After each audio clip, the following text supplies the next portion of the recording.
액션 let's go 저 건물을 찾으러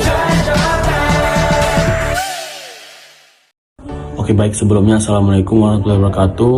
Nama saya Muhammad Fauzan Effendi, saya dari kelas manajemen 7E, dan saya merangotakan teman saya yaitu Nur Amelia dan juga Khairunisa Nasution. Jadi di sini saya akan membahas materi analisis sensitivitas. Jadi yang dimaksud dengan analisis sensitivitas itu menurut Dewi dan kawan-kawan bisa dibilang merupakan analisis yang dilakukan terhadap perubahan-perubahan yang biasa terjadi pada sebuah koefisiensi ataupun fungsi ruas kanan kendala, begitu pula dampaknya yang berpengaruh untuk pengoptimalisasian. Jadi kemudian ada juga menurut Siswanto 2006. Jadi analisis sensitivitas itu memberikan penjelasan terkait dengan sebuah fungsi, tujuan dan ruas kanan kendala, dan dapat pula berubah dampaknya terhadap pengoptimalisasian solusi. Ada tahapan analisis sensitivitas. Nah, ini sumbernya dari Dewi dan kawan-kawan pada tahun 2014. Jadi yang pertama itu ada perubahan koefisien fungsi tujuannya itu. Jadi pada tahapan ini itu pertama-tama carilah terlebih dahulu interval perubahannya yang diizinkan untuk koefisiennya. Nah, terus yang kedua itu ada perubahan konstanta ruas kanan fungsi kendala.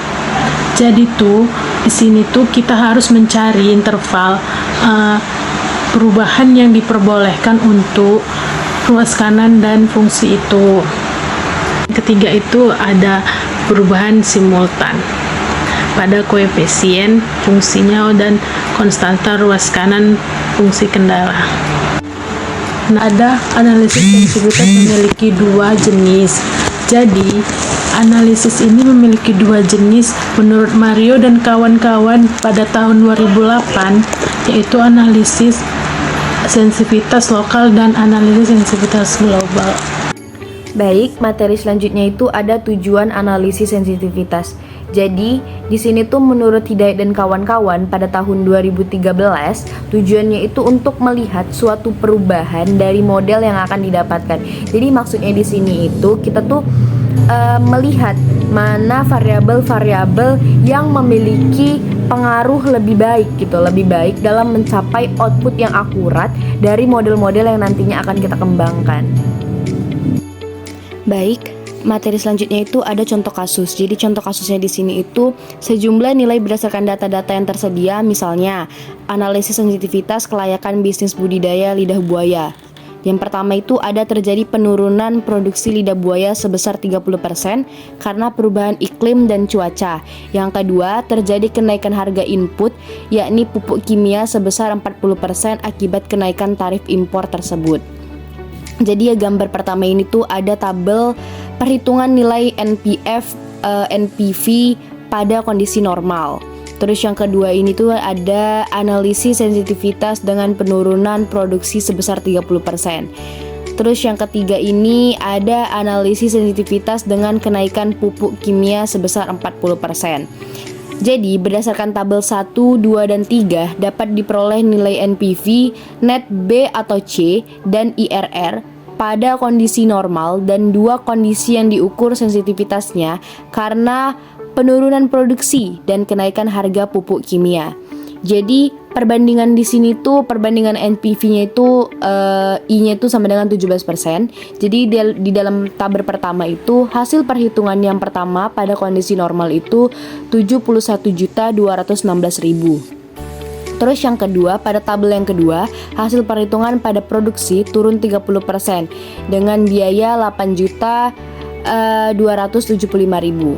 Terus yang ketiga, tabel yang ketiga, hasil perhitungan kenaikan pupuk kimia 40% yaitu 64.200.000. Jadi perbandingan net B atau C rasionya yang I sama dengan 17%. Tabel pertama itu hasil perhitungan pertama pada kondisi normal itu totalnya 2,12. Terus yang kedua itu hasil perhitungan pada produksi turun 30% itu 1,13. Terus tabel yang ketiga hasil perhitungan kenaikan pupuk kimia 40% yaitu 1,99.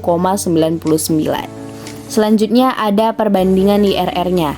Yang pertama, hasil perhitungan pada kondisi normal totalnya itu 53,5%. Yang dari tabel yang kedua, hasil perhitungan pada kondisi produksi turun 30%, totalnya itu 24%. Terus yang ketiga, hasil perhitungan pada kenaikan biaya pupuk kimia sebesar 40%, IRR-nya itu 52%. Jadi, berdasarkan contoh di atas, maka yang pertama, pada kondisi normal, nilai bisnis budidaya ini layak untuk dijalankan karena telah memenuhi kriteria kelayakan investasi. Yang kedua, pada saat terjadi kondisi atau I, terjadi penurunan produksi sebesar 30%. Di sini tuh usaha budidayanya juga masih layak dijalankan walaupun terdapat penurunan perolehan manfaat bersih yang signifikan. Yang ketiga, pada saat peningkatan harga input menunjukkan bahwa tidak terjadi perubahan yang sangat signifikan pada bisnis lidah buaya tersebut. Jadi, secara umum dapat disimpulkan bahwasannya bisnis budidaya ini sensitif terhadap perubahan produksi atau penurunan produksi dan tidak sensitif terhadap perubahan peningkatan harga pupuk kimia. Jadi seluruhnya itu jadinya tuh NPV proyek irigasi pada DF 12% adalah 8,14 ribu juta rupiah. Dengan IRR-nya itu totalnya 21%. Sekian penjelasan dari contoh kasus kelompok kami. Terima kasih.